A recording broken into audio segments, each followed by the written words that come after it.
ঢাকা মহাসড়ক যেটা আছে সেটা অবরোধ করছি।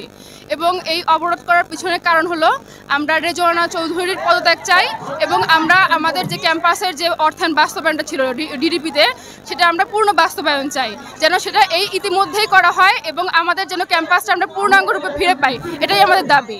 আর যদি আমাদের এই দাবি যদি না মেনে নেওয়া হয় তাহলে আমরা আমাদের রাজপথ ছাড়বো না।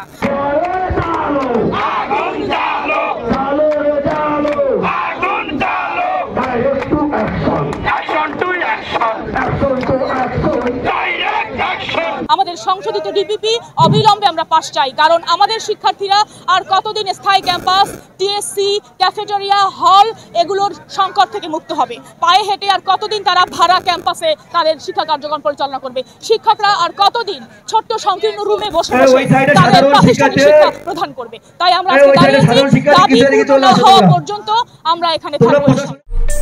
আরে কার্ট আপ কেনাকাটা লেভেল আপ করতে এলো cart up. Best deals, authentic products আর ফাস্ট ডেলিভারি পেতে ডাউনলোড করুন কার্ট আপ অ্যাপ। ক্যাম্পাস না থাকলে যে সমস্যাগুলো হয়, মূলত থাকার সমস্যা, হলের সমস্যা, ক্যান্টিন সমস্যা, ক্লাসরুমের সমস্যা।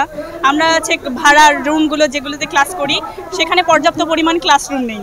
আমাদের কি করতে হয়, একটা ক্লাস হচ্ছে আমাদের দাঁড়িয়ে থাকতে হয়, অপেক্ষা করতে হয়। এখানে আমাদের টাইমের যে ব্যাপারটা, টাইমটা নষ্ট হয়ে যাচ্ছে। তারপরে ক্যাম্পাসগুলো বিভিন্ন একাডেমিক, এক এক জায়গায়। এখানে আমাদের যাতায়াতের যে বিষয়টা, এটা আমরা গুরুতরভাবে সমস্যা করতেছি।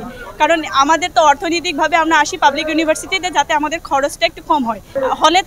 হলে থাকার যে ব্যবস্থা, একটা সুবিধা, সেটা আমরা পাচ্ছি না। আমাদের বাইরে থাকতে হচ্ছে, সেখানে আমার অর্থনৈতিকভাবে আমরা বিধ্বস্ত হচ্ছি।